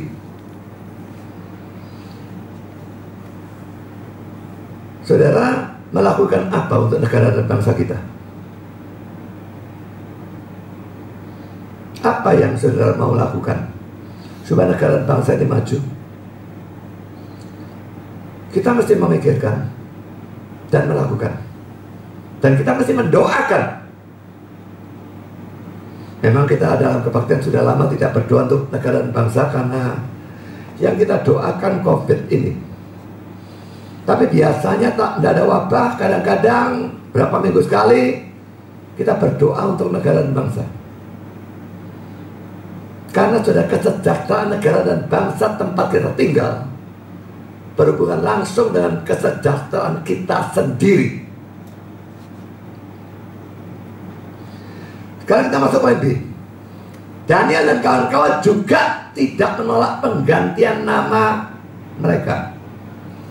Tadi sudah saya katakan penggantian nama itu tentu saja merupakan sesuatu yang tidak menyenangkan. Saudara mungkin tidak bisa merasakan pada waktu Daniel namanya diganti jadi Belshazzar. Tapi sekarang saya sesuaikan dengan keadaan kita. Bagaimana kalau seorang Kristen yang namanya Yohanes atau Petrus harus mengganti namanya jadi Muhammad atau Shiva? Shiva kan dewanya Hindu. Saudara senang enggak? Biasanya namanya Yohanes atau Petrus. Ini nama Alkitab. Tahu-tahu diganti nama Muhammad atau Shiva. Tidak bisa tidak kita jengkel, saudara. Tetapi bagaimanapun perubahan nama itu bukan sesuatu yang melanggar hukum agama yang dia anut. Apalagi yang ngubahkan sana. Nah kalau sana ngubah, dia mau tetap nama lama, sana tetap panggil nama baru, mau ya apa? Mau tidak mau bagaimana? Jadi tidak ada masalah dengan hal ini. Tidak menyenangkan, ya. Tapi mereka tidak menolak perubahan nama itu. Jadi dua hal yang tidak ditolak, pembelajaran dan perubahan nama. Bukan hal prinsip, dia tidak tolak. Sekarang kita masuk poin kedua. Nah ini hal prinsip, saudara. Daniel dan kawan-kawannya menolak makanan dan anggur dari raja. Poin A. Mengapa makanan raja dan anggur raja itu kok dianggap menajiskan? Mengapa? Ini Adam Clarke memberikan penjelasan. Tetapi Daniel berketetapan dalam hatinya bahwa ia tidak akan mencemarkan dirinya sendiri. Alasan-alasan utama mengapa Daniel tidak mau makan makanan dari meja raja mungkin adalah 3 alasan ini. Pertama, karena mereka makan binatang-binatang yang haram atau najis yang dilarang oleh hukum Taurat Yahudi. Kedua, karena mereka makan seperti yang dilakukan orang-orang kafir pada umumnya, binatang-binatang yang dijerat dan yang darahnya tidak dikeluarkan secara benar. Jadi kalau orang Yahudi tidak boleh makan darah kan. Dan karena itu kalau nyembelih binatang ada caranya. Sembelih, keluarkan darahnya semua supaya tidak makan dagingnya masih ada darahnya. Tapi di sini makanan Babilonia, mereka tidak mungkin menyembelih dengan cara seperti itu. Mereka jerat binatangnya sampai mati, lah ya darahnya tidak keluar. Lalu pada waktu Daniel makan, maka daging itu ada darahnya dan dia melanggar Taurat. Ketiga, karena binatang-binatang yang dimakan itu pertama-tama dipersembahkan sebagai korban-korban kepada dewa-dewa mereka. Coba kita lihat hal-hal ini ya. Tentang poin pertama, memang dalam hukum Taurat ada daftar binatang yang dilarang untuk dimakan oleh bangsa Israel atau orang-orang Yahudi. Dan itu ada dalam Imamat pasal yang ke-11. Saya ajak saudara membaca biarpun panjang, tapi nanti kita loncat-loncat ya. Lalu Tuhan berfirman kepada Musa dan Harun, katanya kepada mereka, katakanlah pada orang Israel begini, inilah binatang-binatang yang boleh kamu makan dari segala binatang berkaki 4 yang ada di atas bumi. Setiap binatang yang berkuku belah, kukunya belah 2 gini ya, yaitu yang kukunya bersela panjang dan yang memamah biak, boleh kamu makan. Dari di sini syaratnya 2, berkuku belah lah 2 ya, lalu memamah biak. Kalau dipenuhi cuma 1, tidak boleh. Jatuh bisa baca ayat 4 dan terusnya, maka itu memenuhi cuma 1, atau cuma memamah biak, atau cuma berkuku belah, tidak boleh, harus 2-2. Lalu kita loncat ayat 9. Inilah yang boleh kamu makan dari segala yang hidup di dalam air. Dan di dalam air pun ditentukan mana boleh, mana tidak boleh. Segala yang bersirip dan bersisik di dalam air. Bersirip dan bersisik itu hampir semua ikan, saudara. Sedikit ikan yang tidak bersisik, hiu tidak bersisik, lele tidak bersisik, tapi bersirip, tidak boleh lagi. Loh, ikan apa yang tidak punya sisik dan tidak punya sirip? Saya tidak tahu ikan apa, tapi pokoknya segala yang bersirip atau bersisik ya, di dalam air, di dalam lautan, dan di dalam sungai, oh maaf, itulah yang boleh kamu makan ya. Maaf, kembali saya. Jadi yang bersisik dan bersirip itu yang boleh kamu makan. Malah lele tidak boleh karena tidak punya sisik. Hiu tidak boleh karena tidak punya sisik. Ya, tapi segala yang tidak bersirip atau bersisik dalam lautan, dalam sungai, dan segala yang berkeriapan dalam air dan sebagainya, semuanya itu kejijikan bagimu. Kita loncat ke ayat 13. Inilah yang harus kamu jijikkan dari burung-burung. Jangan dimakan karena semuanya itu adalah kejijikan. Lalu di sini tidak disebutkan burungnya bagaimana, tapi disebutkan per burung ya, namanya. Burung Raja Wali, ering janggut, elang laut, dan sebagainya. Saya pikir saya tidak perlu baca terus, ini banyak sekali sampai ayat 19 selesai. Termasuk nanti kelelawar. Bangau juga termasuk, kelelawar, lalu meraga itu apa saya tidak tahu. Lalu ayat 20. Segala binatang yang merayap dan bersayap dan berjalan dengan keempat kakinya adalah kejijikan bagimu.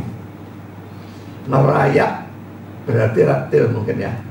Juga kalau bersayap, merayap dan bersayap, ini tidak tahu bagaimana maksudnya ya.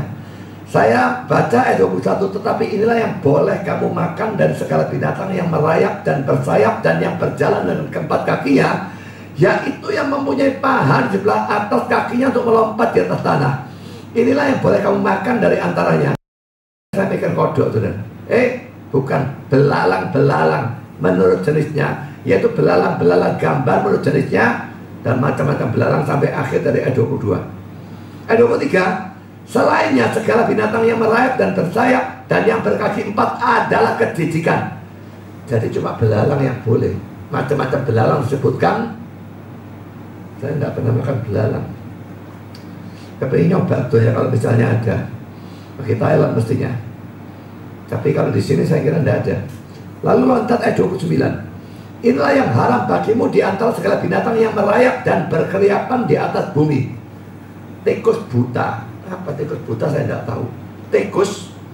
Dan apa bedanya tikus buta dan tikus? Apakah tikus buta betul-betul buta? Saya kira tidak. Tapi saya tidak ngerti apa artinya. Dan kata menurut jenisnya, landak, biawak. Wih, saya senang biawak, saya senang landak juga. Tidak boleh. Bengkarung itu apa tidak tahu. Siput dan bunglon. Itulah semua yang haram bagimu di antara segala binatang yang mengeriap.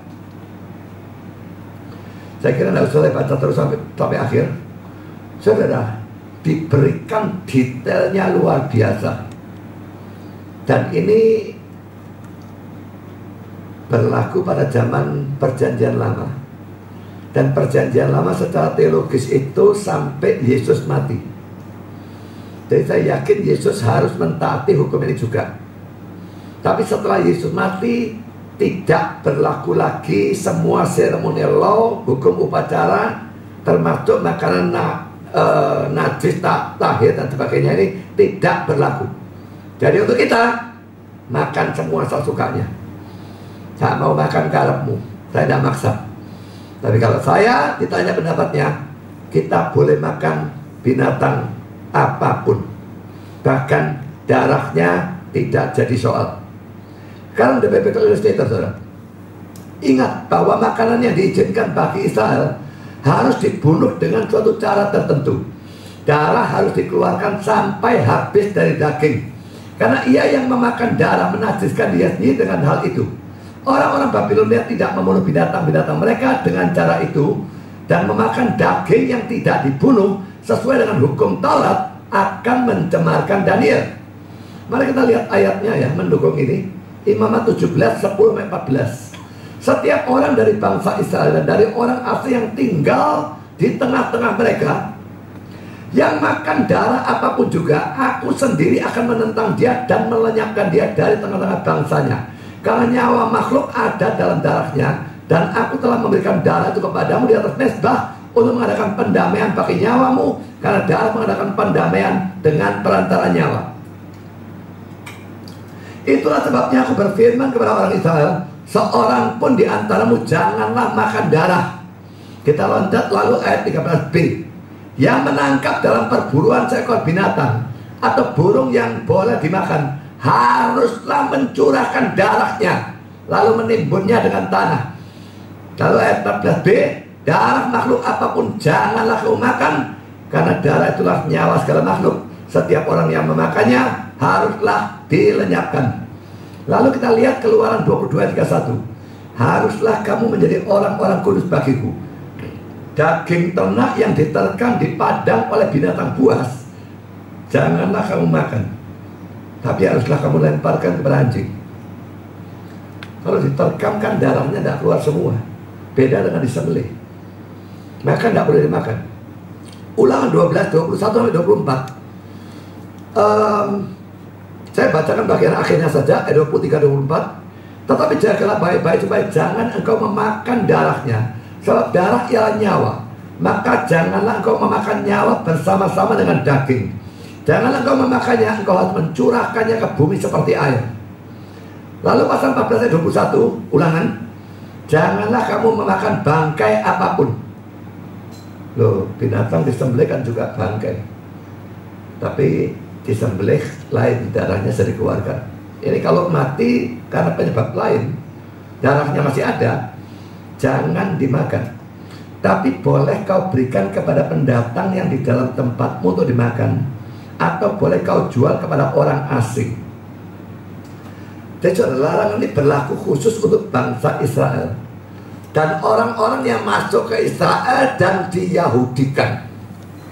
Tapi kalau yang pendatang dan sebagainya ini orang asing, ini mereka hanya bersama tapi mereka tidak masuk agama Yahudi, mereka boleh makan. Jadi bangkai dapat dibuang, kasihkan mereka. Dan jangan pikirkan bangkai itu sudah bangkai yang 8 hari lalu buang buasin, tidak karu-karuan berulat, kasihkan orang asing.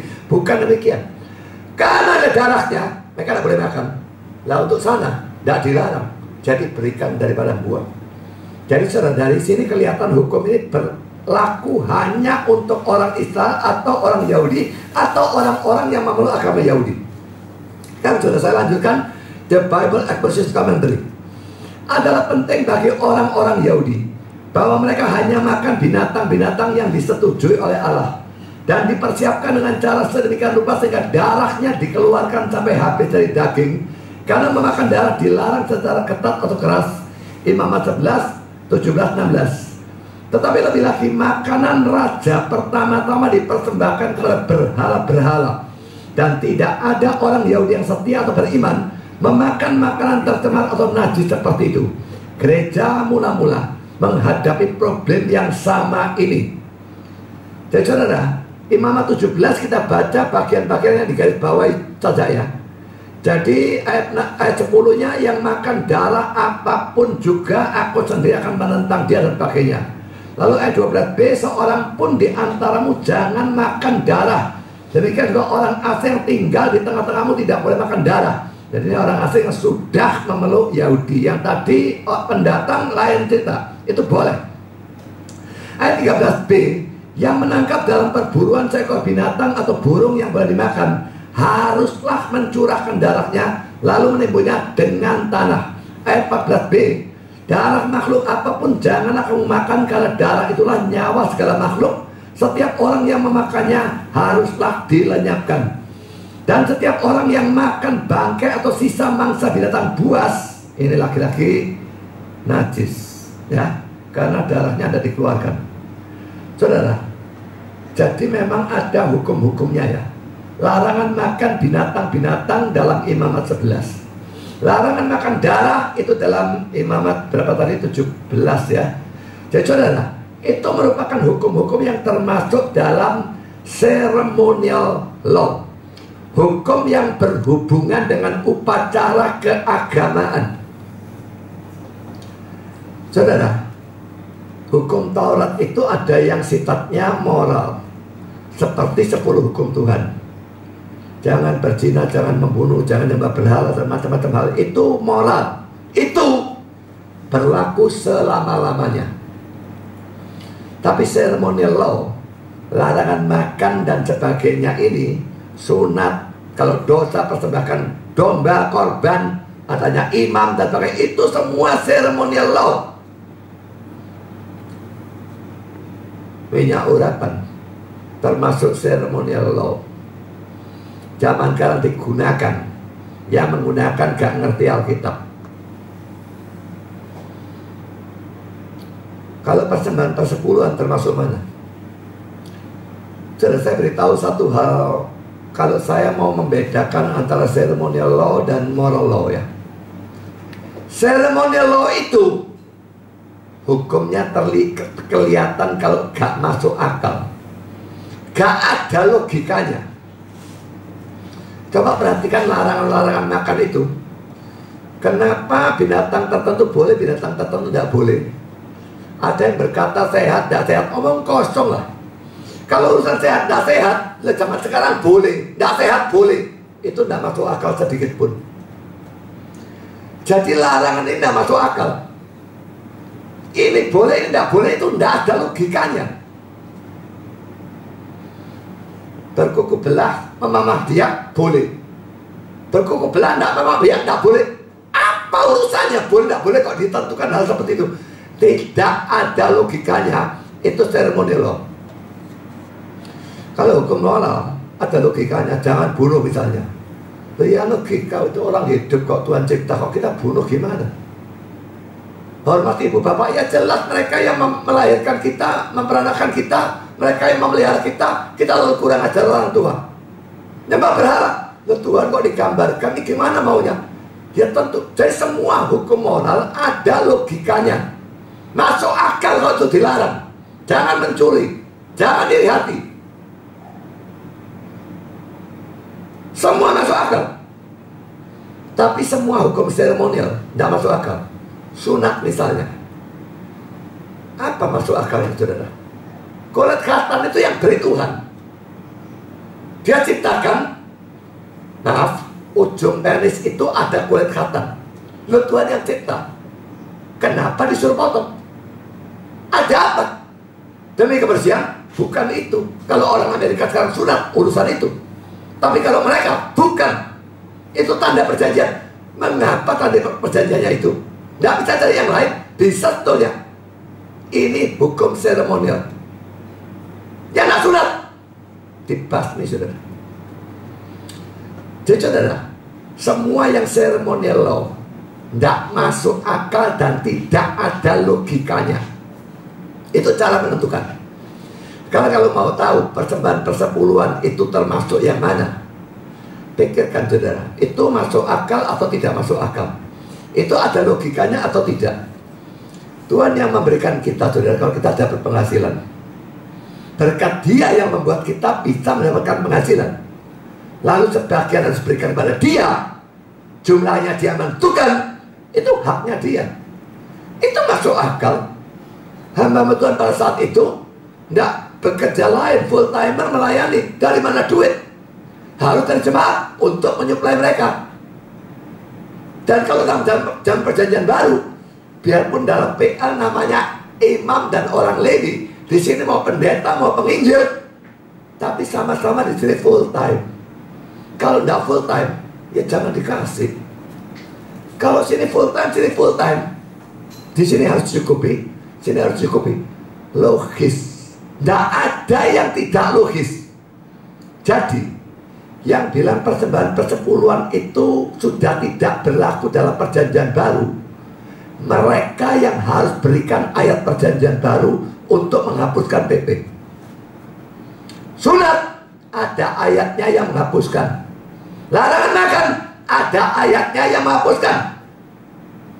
Kalau PP dihapuskan, mereka harus berikan ayat PP yang menghapuskan persembahan persepuluhan. Kurang ajarnya mereka minta kita yang mempercayai persembahan persepuluhan, kita suruh memberikan dasar PP. Kalau ayat PL terus berlaku, ayat PL itu firman Tuhan, saudara. Kalau tidak ada yang menghapuskan, itu terus berlaku. Kecuali mereka bisa buktikan itu termasuk seremonial law. Tapi saya sudah tunjukkan, itu logis, itu masuk akal, itu termasuk moral law bagi saya. Dan kan itu berlaku selama-lamanya. Saya sering bicara persepuluhan bukan untuk ngerok jemaat, tapi saya benci bukan main dengan orang-orang bodoh yang anti persembahan persepuluhan, yang pada dasarnya cuma adalah orang yang bodoh, yang pelit, medit, sangkulet, tidak mau memberi, dan dengan segala macam alasan mereka menolak persembahan persepuluhan berlaku pada zaman perjanjian baru. Saya buat satu grup khusus membahas itu, dan semua argumentasi mereka saya habisi. Jadi adalah omong kosong. Suruh sini mereka debat sama saya, tidak pernah ada satu yang berani debat. Saya masuk grup mereka, saya ditendang keluar.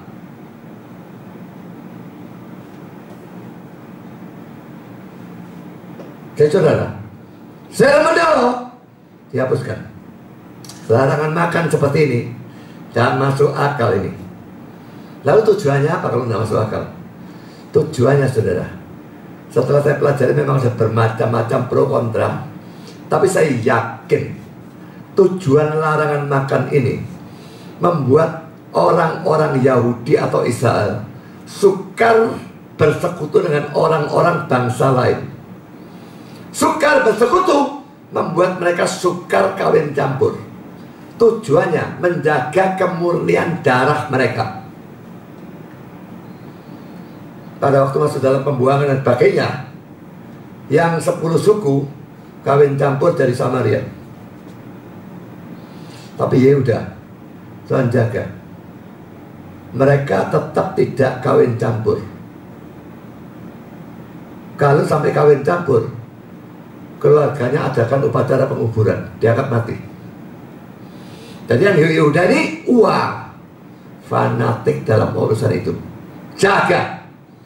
Dan larangan makan membuat lebih sukar bersekutu, lebih sukar kawin campur, supaya janji Tuhan bahwa Yesus diturunkan dari suku Yehuda itu terjadi. Kalau kawin campur jadi blasteran, semua bangsa Yehuda hilang, lalu bagaimana menggenapi janji itu? Tapi setelah janji itu tergenapi, Yesus memang lahir dari bangsa Yehuda. Tidak perlu lagi larangan itu. Yehudanya mau kawin campur, mau hilang, tidak ada urusannya. Tidak ada gunanya mempertahankan kemuliaan mereka, karena janji bahwa Yesus keluar dari mereka sudah digenapi. Jadi sebetulnya pada waktu Yesus lahir, sebetulnya sudah dibutuhkan. Tapi betul-betul resmi, yaitu pada saat Yesus mati, semua seremonial law disingkirkan. Tuhan yang memecah tabirnya bait Allah, menandakan seluruh bait Allah dengan imamnya, dengan peraturan-peraturan seremonial law, dengan segala macam korban-korban mereka dibuang sama sekali. Jadi yang masih mempraktekkan seperti itu, Gereja Katolik dan Gereja Ortodoks masih punya imam. Itu sudah bertentangan dengan seremonial law imam itu. Kita tidak percaya imam. Pendeta beda total dengan imam. Imam memang pengantara, pastor pengantara, bahasa Inggrisnya priest, imam. Tapi kalau pendeta pendeta bukan pengantara. Jadi saudara, beda total. Lebih-lebih yang aliran mekanik dan sebagainya masih merayakan Yom Kippur. Saya dikasih selamat, tak sauti sama saya, famili saya. Saudara sepupu saya kasih selamat Yom Kippur, tak sauti. Saya tidak mau sungkan sama seperti itu. Saya sudah pernah ngomong pada dia dan jelaskan, dia tetap mau pegang, saya suka. Ceremonial law dihapuskan pada saat kematian Kristus. Jadi bagi kita tidak masalah makan daging binatang apapun. Ini masih berlaku tapi ya pada saat Daniel dan kawan-kawannya hidup. Itu zaman perjanjian lama. Ya, tidak berlaku bagi kita sekarang, tapi berlaku pada Daniel dan kawan-kawannya. Dan saudara, ayat yang membuang ceremonial law, Efesus 2 ayat yang ke-15. Sebab dengan matinya sebagai manusia, ia telah membatalkan hukum Taurat dengan segala perintah dan ketentuannya. Memang di sini tidak disebut ceremonial law, sebutkan hukum Taurat. Tapi konteksnya, baik ayat ini maupun nanti ayat paralelnya dan konteksnya dalam surat Kolose, konteksnya itu hukum-hukum seremonial. Disampaikan dalam prakteknya yang dihapuskan memang hukum seremonial, sunat, perjamuan Paskah, larangan makan darah, dan macam-macam hal. Itu semua dibuang. Domba korban, domba Paskah dibuang semua. Itu semua seremonial law. Moral law bagaimana? Kalau orang hapuskan moral law dengan ayat ini, tidak bisa, saudara. Karena Matius 5:17-19 mengatakan bahwa hukum Taurat itu, Yesus datang bukan untuk meniadakan, menghapuskan hukum Taurat, tapi menggenapi. Itu berlaku selama-lamanya. Itu berlaku untuk hukum moral. Ini berlaku untuk hukum seremonial. Jadi saudara, larangan makan binatang-binatang macam-macam itu, dan juga larangan makan binatang yang masih ada darahnya, apalagi darah itu sendiri, sudah dihapuskan. Tapi bagaimana saudara dengan makan makanan yang sudah dipersembahkan kepada berhala? Tadi mereka menolakkan 3 alasan. Pertama, binatangnya. Kedua, cara menyembelihnya, darahnya masih ada. Dan ketiga, itu makanan dan anggur sudah dipersembahkan kepada dewa, lalu diberikan kepada mereka. Itu cara kafir. Dan saudara, bagi kita bagaimana sekarang? Ini tidak bisa dibuang begitu saja. Ini lebih agak berbeda dibandingkan yang tadi. Yang tadi buang, boleh makan. Tapi makanan sudah dipersembahkan kepada berhala, bagaimana? Saudara, apakah orang Kristen dalam zaman perjanjian baru, maksud saya setelah kematian Yesus, boleh memakan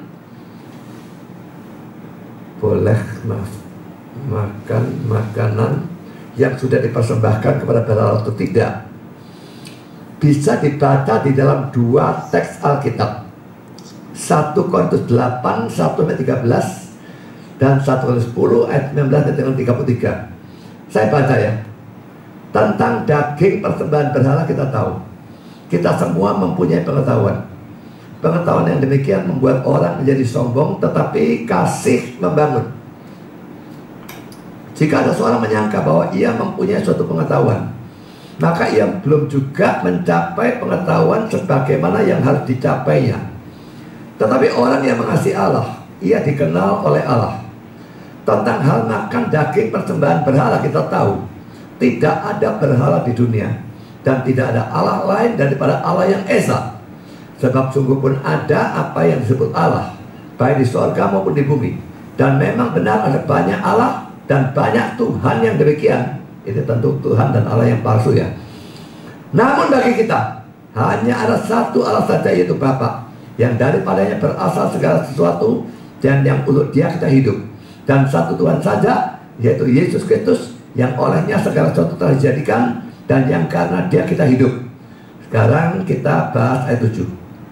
Tadi kan orang-orang tentu bilang kita punya pengetahuan, Allah itu, dewa-dewa itu kan tidak ada, jadi mestinya tidak ada masalah. Benar.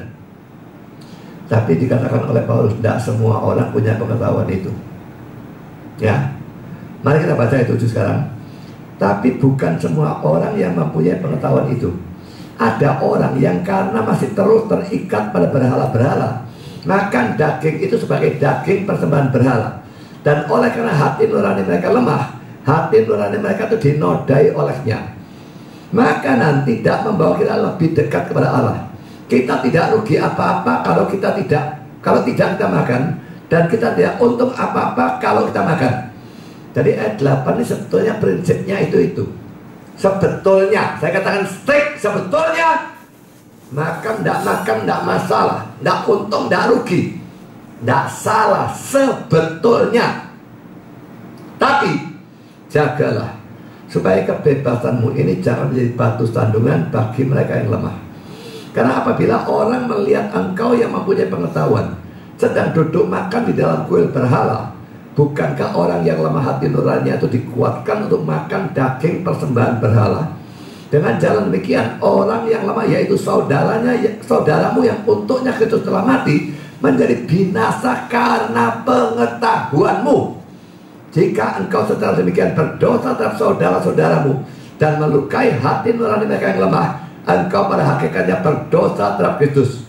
Karena itu, apabila makan menjadi batu sandungan bagi saudaraku, aku selama-lamanya tidak akan mau makan daging lagi, supaya aku jangan jadi batu sandungan bagi saudaraku.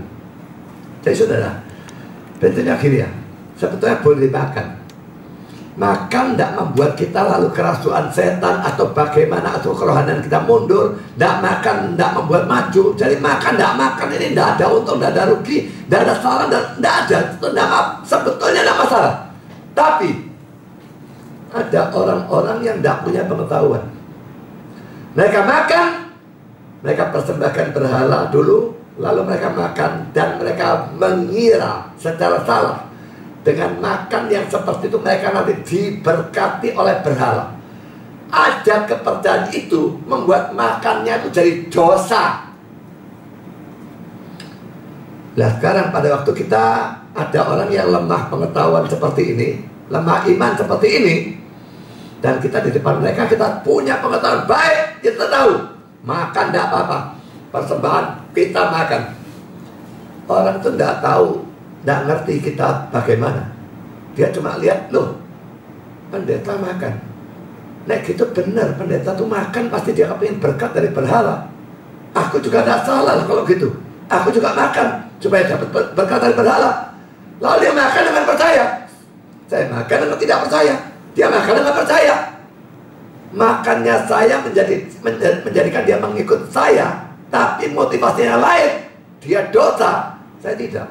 Tapi saya menjatuhkan dia dalam dosa, itu menjadi dosa juga bagi saya. Jadi bukan makannya yang dosa, tapi jadi batu sandungan itu yang dosa. Makanya jangan dimakan. Saya sambung dengan 1 Korintus 10 ayat 19-33. Apakah yang kumaksudkan dengan perkataan itu? Bahwa persembahan berhala adalah sesuatu, atau bahwa berhala adalah sesuatu? Bukan. Apa yang kumaksudkan ialah bahwa persembahan mereka adalah persembahan kepada roh-roh jahat, bukan kepada Allah. Dan aku tidak mau bahwa kamu orang Kristen bersekutu dengan roh-roh jahat. Kamu tidak dapat minum dari cawan Tuhan, maksudnya perjamuan kudus ya, dan juga dari cawan roh-roh jahat. Kamu tidak dapat mendapat bagian dalam perjamuan Tuhan dan juga dalam perjamuan roh-roh jahat. Atau maukah kita membangkitkan cemburu Tuhan? Apakah kita lebih kuat daripada dia? Segala sesuatu diperbolehkan, benar, tetapi bukan segala sesuatu berguna. Segala sesuatu diperbolehkan, benar, tetapi bukan segala sesuatu membangun. Jangan seorang pun yang mencari keuntungannya sendiri, tapi hendaklah tiap-tiap orang mencari keuntungan orang lain. Kamu boleh makan segala sesuatu yang dijual di pasar daging tanpa mengadakan pemeriksaan karena keberatan hati nurani. Saudara, saya jelaskan dikit ayat ini ya. Imam-imam kafir penyembah berhala itu dapat kebanyakan daging. Karena pada waktu orang persembahkan, sebagian memang mereka bawa pulang, bagian berikan kepada imamnya. Kebanyakan. Kalaupun andai kata pun ada freezer freezernya butuh segede apa? Tidak bisa. Makan tidak bisa juga. Akhirnya mereka jual di pasar. Nah, waktu dijual di pasar, daging binatang yang bukan bekas persembahan juga dijual di pasar. Yang bekas persembahan juga dijual di pasar. Orang kesan belanja pusing. Yang mana bekas persembahan, yang mana yang bukan. Tidak bisa dibedakan. Maka kata Paulus, dalam hal seperti itu, kamu boleh makan segala sesuatu yang dijual di pasar daging tanpa mengadakan pemeriksaan karena keberatan hati nurani. Tidak bisa dibedakan makanan. Beli saja sembarangan, tidak apa-apa. Tidak usah milih yang mana-mana, tidak mungkin milih. Ayat 26, karena bumi serta segala isinya adalah milik Tuhan. Kalau kamu diundang makan oleh seorang yang tidak percaya, dan undangan itu kamu terima, makanlah apa saja yang dihidangkan kepadamu tanpa mengadakan pemeriksaan karena keberatan hati nurani. Tetapi kalau seorang berkata kepadamu, itu persembahan berhala, janganlah engkau memakannya. Tadi cuma dikasih makan, tidak dikasih tahu apa-apa makanan. Tapi kalau diberitahu itu persembahan berhala, janganlah engkau memakannya. Bukan karena kita tidak apa-apa sebetulnya, tapi karena dia, ya. Oleh karena dia yang mengatakan hal itu kepadamu, dan karena keberatan hati nurani. Yang aku maksudkan dengan keberatan, bukanlah keberatan hati nuranimu sendiri, tapi keberatan hati nurani orang lain itu. Mungkin ada orang yang berkata, mengapa kebebasanku harus ditentukan oleh keberatan hati nurani orang lain? Kalau aku mengucap syukur atas apa yang aku turut memakannya, mengapa orang berkata jahat tentang aku karena makanan yang atasnya aku mengucap syukur? Aku menjawab, jika engkau makan, atau jika engkau minum, atau jika engkau melakukan sesuatu yang lain, lakukanlah semuanya itu untuk kemuliaan Allah. Janganlah kamu menimbulkan syak dalam hati orang, baik orang Yahudi maupun orang Yunani maupun jemaat Allah. Sama seperti aku juga berusaha menyenangkan hati semua orang dalam segala hal, bukan untuk kepentingan diriku, tapi untuk kepentingan orang banyak, supaya mereka beroleh selamat. Dari dua teks yang kita baca dari 1 Korintus 8 dan 10, intinya adalah beberapa ini. Pertama, saudara, kita dilarang makan kalau itu dalam acara agama kafir, penyembahan berhala dan sebagainya. Betul penyembahan berhala, kita diundang datang ke sana. Saudara, kalau seperti ini berarti kita di sini makan perjamuan Tuhan, yang di sana makan perjamuan dengan roh jahat. Nah, ini tidak boleh. Kalau datang ke tempat ibadah kafir, penyembah berhala, lalu ikut acara mereka, ikutnya sudah dosa. Apalagi makan, berarti kita bersekutu dengan roh jahat. Ya, jadi kalau betul-betul undangan datang ke tempat acara kuil mereka, tidak tahu apa saja, lalu makan persembahan berhala, anggur dan sebagainya, saudara bersekutu dengan roh jahat. Ini tidak boleh. Kedua, kalau kita diberi makanan yang telah dipersembahkan kepada berhala tanpa mengetahuinya, kita boleh makan. Tapi jangan buat politik, ya. Begitu disuguhi, bunga apa ya? Wis, bunga apa? Diam, pergi, wis. Karena kita takut tidak boleh makan, ya. Tutup mulut, wis, taruh nanti kan. Ini kok berangsang banget, ya. Dan rambutnya habis-habisan. Yang ketiga, kalau kita diberi dan kita diberitahu bahwa itu adalah makanan yang sudah dipersembahkan kepada berhala, maka kita tidak boleh memakannya. Dan keempat, sebetulnya tujuan larangan makan ini bukan karena makan bisa menajiskan kita, tapi supaya kita tidak menjatuhkan atau menjadi batu sandungan bagi orang-orang yang lemah imannya atau tidak beriman. Saudara, pemberitaan ini menjadi sesuatu yang penting pada saat ini. Kenapa? Pada masa wabah COVID-19 ini, banyak orang-orang Kristen jadi miskin. Pekerjaannya kena hantam, dia dikeluarkan dari perusahaan dan sebagainya. Sehingga harus makan makanan yang lebih rendah dari biasanya, lebih tidak enak dari biasanya, dan tahu-tahu ada tetangga yang memberikan saudara makanan yang sudah dipersembahkan pada berhala, tapi makanannya enak. Seringkali apel apa merah-merah menarik, nggak tahu ada babi ada apa, enak. Selama ini nggak tahu 4-5 bulan aku tak bosan makan makanan nggak enak. Tahu-tahu dikasih makanan enak, tapi bekas persembahan berhala. Saudara, bagaimana sikap saudara? Beranikah menolak? Atau lebih baik menuruti nafsu rakus saudara? Mumpung sekarang bisa makan enak, 4-5 bulan aku makan tidak enak, sekarang kepingin makan enak. Saudara, beranilah menolak. Karena kalau sudah bisa menahan diri dan tetap menolak, dan beritahu dia mengapa tidak boleh. Ya, bukan hanya ditolak, jelaskan mengapa tidak boleh. Maka itu merupakan sikap saudara yang mengutamakan Tuhan dan kerajaannya. Dan kalau saudara bersikap mengutamakan Tuhan dan kerajaannya, Tuhan berjanji mencukupi kebutuhan saudara. Matius 6 ayat 33, tetapi carilah dahulu kerajaan Allah dan kebenarannya, maka semuanya itu akan ditambahkan kepadamu. Saudara, beranilah menolak. Lebih memilihlah makanan yang tidak enak, yang kualitas rendah, tapi yang tidak dosa, tidak jadi batu sandungan. Ini berarti saudara mengutamakan Tuhan. Memang dalam seluruh wabah COVID-19 ini ya, sangat banyak penguasaan diri yang dibutuhkan. Penguasaan diri itu tidak keluar rumah. Bosan di rumah. Saya sendiri bosan loh. Tapi melihat orang-orang yang terkena dan sebagainya, cerita-ceritanya, saya mikir mending bosan di rumah. Tetap saya bosan tapi tetap di rumah. Makanan, saya itu senang makan steak ya. Bisa beli steak lalu bawa pulang, cuma steak dibawa pulang lah, tak enak sih. Makan di sana, no way. Saya anti makan di restoran sekarang ini. Di restoran semua orang buka maskernya.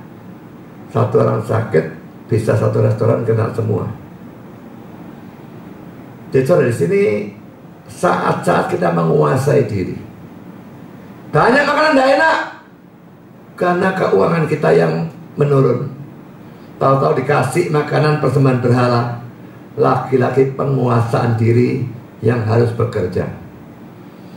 Jadi saudara, dalam segala hal berjuanglah untuk menguasai diri. Mungkin lama, mungkin sampai akhir tahun. Tapi ada yang mengatakan bahwa mungkin bulan September sudah bisa tersebar itu vaksin. Tapi kalau kita divaksin kan butuh waktu juga untuk kekebalannya muncul. Kalau kekebalannya muncul baru kita jadi bebas. Tapi saudara, ini masih butuh berapa bulan saya tidak tahu. Kalau saudara tetap belum divaksin, maka tetaplah menguasai diri. Dan dalam hal ini, makanan tolak. Mengutamakan Tuhan di atas segala-galanya. Maka dia berjanji akan mencukupi kebutuhan hidup saudara. Jadi belajar dari Daniel dan kawan-kawannya, kita tahu apa yang prinsip dan yang tidak prinsip. Tidak prinsip, nggak usah buat gegeran, nggak usah ditolak, terima saja, diubah namanya, dikasih pelajaran, terima saja. Tapi dikasih makanan persembahan berhala, makanan yang dilarang oleh agama mereka dan sebagainya, ini prinsip dan mereka tolak.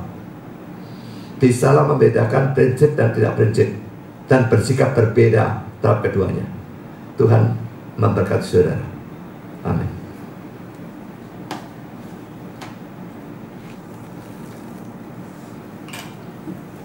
Mari kita berdoa.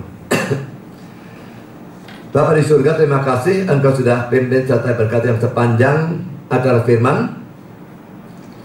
Kami sudah mendapatkan pelajaran berkenaan dengan kebijaksanaan dari Daniel.